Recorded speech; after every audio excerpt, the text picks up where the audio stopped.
পাউরুটি তো আমরা সবাই খেয়েছি, কিন্তু এরকম পাউরুটি কখনো খেয়েছো? খুবই স্পেশাল একটা পাউরুটি, যেটা মুখে দিলেই মিলিয়ে যাবে, এতটাই সুস্বাদু হয়। তেল, বাটার, ঘি যে কোনো একটা দিয়ে কিন্তু বানিয়ে ফেলতে পারবে এই পাউরুটি। বানানোর প্রসেসটাও একেবারেই সহজ, একদম সহজ পদ্ধতিতে দেখিয়েছি। আশা করছি সবার কাছে ভালো লাগবে। প্রথমে একটা বোলের মধ্যে আমি নিয়ে নিচ্ছি ময়দা। এখানে আটা অথবা ময়দা যে কোনো দুইটা দিয়ে তোমরা করে ফেলতে পারবে। এখানে আমি 2 কাপ পরিমাণে ময়দা দিয়েছি, আর 2 কাপ ময়দার জন্য এখানে 1/3 কাপ পরিমাণ চিনি দিয়েছি, আর খুবই সামান্য পরিমাণে লবণ দিতে হবে, আর দিয়ে দিতে হবে ইস্ট। ইস্টের পরিমাণ কিন্তু বেশি দেওয়া যাবে না। এখানে 2 কাপ ময়দার জন্য আমি 1 চা চামচ ইস্ট দিয়েছি। সব কিছুকে একসাথে খুব ভালোভাবে মিশিয়ে নিতে হবে। আর ইস্টের পরিমাণ বেশি দিলে কিন্তু গন্ধ করবে, খেতে ভালো লাগবে না। এখানে আমি নর্মাল জল দিয়েই ডোটা করে নিচ্ছি। তোমরা যদি চাও এখানে লিকুইড দুধ দিয়েও কিন্তু ডোটা করে ফেলতে পারো, আর এই ডোর মধ্যে যদি চাও গুঁড়া দুধটাও অ্যাড করতে পারো। আমি কোনো রকম গুঁড়া দুধ অ্যাড করছি না, শুধুমাত্র লাস্টে প্রায় 2 টেবিল চামচের মতো তেল আমি এখানে অ্যাড করেছি, কারণ পাউরুটির ডোগুলো কিন্তু অনেকটাই নরম হয়।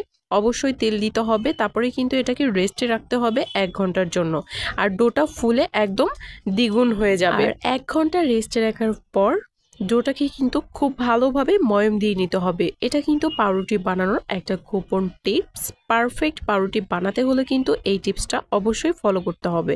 ডোটাকে আমি বেশ কিছুক্ষণ খুব ভালোভাবে ময়ম দিয়ে নিয়েছি, 5 থেকে 6 মিনিটের মতো। তারপরে কিন্তু এখান থেকে আমি লেচি কেটে নিচ্ছি। ছোট ছোট করে লেচিগুলো কাটতে হবে। আজকের রুটির ডিজাইনটা কিন্তু একটু ভিন্ন, আর আজকের রুটিটা কিন্তু একটু বেশি টেস্টি। এখানে প্রথমেই ছোট ছোট করে লেচি কেটে তারপর এখান থেকে রুটিগুলো বেলে নিতে হবে। সবগুলো রুটি প্রথমে বেলে নিব, তারপর একটা বোলের মধ্যে রুটিগুলোকে দিয়ে দিব, আর রুটিগুলোর ওপরে কিন্তু ঘি, বাটার অথবা তেল যে কোনো একটা দিলেই হবে। এই যে এই বোলটার মধ্যেই কিন্তু আমি খুব ভালোভাবে রুটিগুলো দিয়ে দিব, আর উপরে আজকে আমি দিয়ে দিচ্ছি বাটার। এখানে বাটারটাকে হাতে নিয়ে সামান্য একটু গলিয়ে কিন্তু আমি খুব ভালোভাবে পুরো রুটিতে মাখিয়ে দিচ্ছি, আর এই প্রসেসটাই কিন্তু ফলো করতে হবে।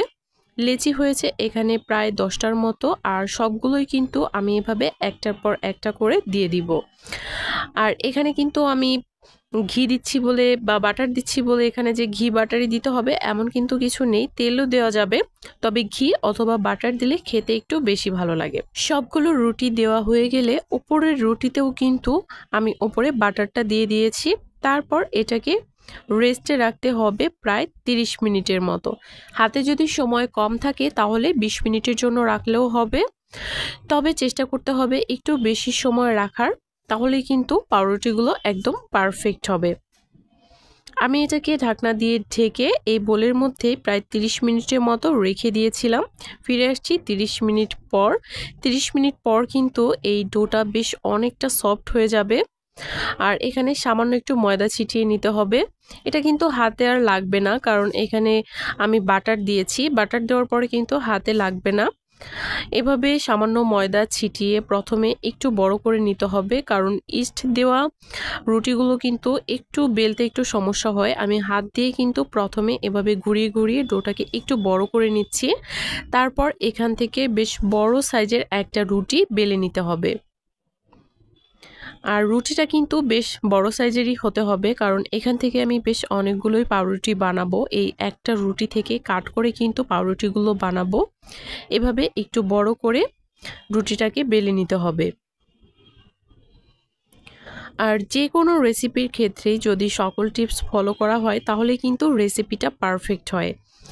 আমি ওপরে সামান্য একটু তেল দিয়ে দিলাম পুরোটাই খুব ভালোভাবে।